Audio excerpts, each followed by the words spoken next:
നമസ്കാരം, കൊട്ടാരക്കര മീഡിയയിലേക്ക് സ്വാഗതം. വാട്സാപ്പിൽ വ്യാജ ട്രാഫിക് ചലാൻ സന്ദേശം അയച്ച തട്ടിപ്പ്.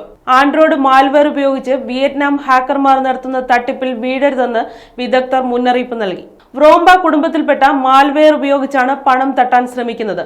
ഇതുവരെ 4400 മൊബൈൽ ഫോണുകളെ ഈ മാൽവെയർ ബാധിച്ചതായും 16 ലക്ഷത്തിൽ പരം രൂപ തട്ടിയെടുത്തതായും റിപ്പോർട്ടുകൾ വ്യക്തമാക്കുന്നു. വിയറ്റ്നാം ഹാക്കർമാർ ഇന്ത്യൻ ഉപയോക്താക്കളെയാണ് മുഖ്യമായി ലക്ഷ്യമിടുന്നത്.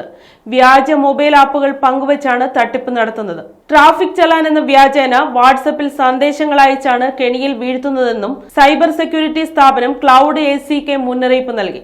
ഒറ്റ നോട്ടത്തിൽ പരിവാഹൻ സൈറ്റ് അല്ലെങ്കിൽ കർണാടക പോലീസ് എന്ന് തോന്നിപ്പിച്ചാണ് വ്യാജ ചലാൻ സന്ദേശങ്ങൾ തട്ടിപ്പുകാർ അയക്കുന്നത്. ഇത് മനസ്സിലാകാതെ മുന്നോട്ടു പോകുന്നവരുടെ ഫോണിൽ വ്യാജ ആപ്പ് ഇൻസ്റ്റാൾ ചെയ്താണ് തട്ടിപ്പ് നടത്തുന്നത്. ആപ്പ് വ്യക്തിഗത വിവരങ്ങൾ മോഷ്ടിക്കുകയും സാമ്പത്തിക തട്ടിപ്പുകൾ നടത്തുകയും ചെയ്യുന്നു. വാട്സപ്പ് സന്ദേശത്തിനുള്ളിലെ ലിങ്കിൽ ക്ലിക്ക് ചെയ്യുമ്പോൾ നിയമാനുസൃതമായ ആപ്ലിക്കേഷൻ എന്ന് തോന്നിപ്പിക്കുന്ന വ്യാജ APK ഡൗൺലോഡ് ചെയ്യുന്നതിലേക്കാണ് നയിക്കുന്നത്. ഒരിക്കൽ ഇൻസ്റ്റാൾ ചെയ്താൽ കോൺടാക്റ്റുകൾ, ഫോൺ കോളുകൾ, SMS സന്ദേശങ്ങൾ തുടങ്ങിയവയിലേക്ക് വ്യാജ ആപ്പിന് ആക്സസ് ലഭിക്കുന്നതോടെയാണ് തട്ടിപ്പിന് തുടക്കമാകുന്നത്. ഇരയുടെ വിവിധ e-commerce ഫിനാൻഷ്യൽ ആപ്പുകളിലേക്ക് നുഴഞ്ഞു കയറിയാണ് ഇവർ തട്ടിപ്പ് നടത്തുക. പ്രോക്സി IP-കളാണ് ഹാക്കർമാർ ഉപയോഗിക്കുന്നത്. ഗുജറാത്തിലും കർണാടകയിലുമാണ് ഏറ്റവും അധികം തട്ടിപ്പുകൾ നടന്നിരിക്കുന്നത്.